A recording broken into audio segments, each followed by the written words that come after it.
Setelah lebih dari 7 dekade penderitaan setelah air mata, darah, dan doa yang tak pernah berhenti, dunia kini menyaksikan sesuatu yang dulu dianggap mustahil. Palestina akhirnya merdeka, sebuah bangsa yang lahir kembali dari puing-puing penjajahan, berdiri tegak di tanah yang dijanjikan untuk kedamaian. Inilah kisah tentang akhir dari penjajahan, tentang harapan yang berubah menjadi kenyataan, tentang rakyat yang menolak untuk menyerah, bahkan ketika dunia membisu. Sejarah mencatat, sejak tahun 1948, tanah Palestina diambil alih paksa, rakyatnya diusir dari rumah, kota-kota dihancurkan, dan suara mereka dibungkam oleh kekuatan senjata. Generasi demi generasi hidup di bawah bayang-bayang penjajahan Israel. Namun di setiap peruntuhan, selalu tumbuh harapan. Anak-anak Gaza tumbuh dengan batu di tangan dan keberanian di hati. Di setiap doa seorang ibu Palestina, ada harapan akan hari kemerdekaan. Dunia menyaksikan, meski seringkali hanya diam, tahun-tahun bergulir. Dan semangat perlawanan tak pernah padam. Dari intifada pertama hingga perjuangan diplomatik di forum dunia, Palestina terus bersuara. Kami ada. Kami berhak merdeka. Mereka tidak memiliki tank, tidak punya jet tempur canggih, tapi mereka punya sesuatu yang lebih kuat, keyakinan dan doa. Setiap peluru dibalas dengan kesabaran, setiap bom hanya mempertebal tekad untuk tetap berdiri.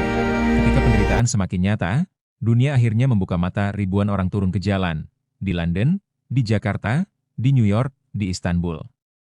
Bendera Palestina berkibar di setiap sudut bumi, suara kebebasan menggema di media sosial dan ruang sidang PBB. Tekanan internasional semakin besar, negara demi negara mulai mengakui Palestina sebagai negara berdaulat. Sanksi ekonomi terhadap Israel mulai diberlakukan. Dunia akhirnya memahami, penjajahan tak bisa terus bertahan di abad ini. Tahun yang menentukan pun tiba. Setelah perundingan panjang dan tekanan global yang tak terbendung, tentara penjajah mulai ditarik mundur dari tanah Palestina. Rakyat menyambutnya dengan takbir, air mata, dan sujud syukur di Gaza. Bendera Palestina dikibarkan di setiap rumah. Di tepi barat, lonceng gereja dan suara azan bergema bersamaan. Dunia menyaksikan, kemerdekaan telah tiba. Jalanan penuh senyum dan pelukan, anak-anak berlari membawa bendera, dan ibu-ibu menanam bunga di atas tanah yang dulu dilanda perang.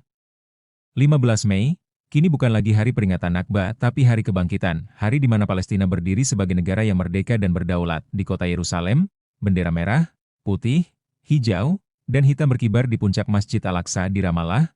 Pidato kemerdekaan menggema di hadapan jutaan rakyat, dunia bersorak. Dan air mata tumpah di setiap wajah yang pernah berjuang. Kemerdekaan bukan akhir perjuangan.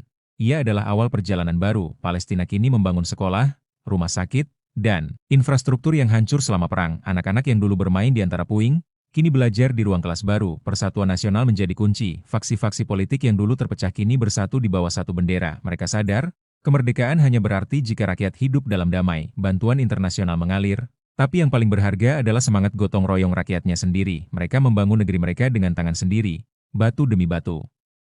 Di Al-Quds, para pemuka agama dari berbagai iman berbicara dalam satu suara. Kita telah belajar dari luka, kini saatnya menyembuhkan. Muslim, Kristen, dan Yahudi yang mencintai kedamaian berdiri berdampingan. Tak ada lagi tembok pemisah, tak ada lagi pos penjagaan bersenjata di setiap jalan. Hanya ada senyum dan doa, bahwa perdamaian sejati bisa lahir dari luka terdalam. Palestina menjadi simbol baru bagi dunia, bahwa keadilan, meski tertunda, tidak akan selamanya dikubur, bahwa kekuatan moral bisa mengalahkan senjata paling canggih sekalipun. Di sekolah-sekolah dunia, nama Palestina kini disebut dengan hormat, bukan lagi sebagai korban, tapi sebagai bangsa pemenang, sebagai bukti bahwa doa bisa mengubah sejarah. Dari tanah yang dulu dipenuhi penderitaan, kini terdengar pesan untuk seluruh umat manusia. Jangan biarkan penjajahan lahir kembali dalam bentuk apapun. Palestina yang merdeka menjadi cermin bahwa perjuangan, jika disertai iman dan persatuan, akan selalu menemukan jalan menuju kemenangan. Inilah Palestina hari ini, tanah yang bangkit dari reruntuhan, bangsa yang memaafkan tanpa melupakan, rakyat yang memilih damai setelah luka panjang. Bagi mereka, kemerdekaan bukan sekadar simbol, ia adalah napas baru untuk generasi yang ingin hidup tanpa rasa takut. Dunia menyaksikan dan sejarah menulis dengan tinta emas. Akhirnya, Palestina merdeka.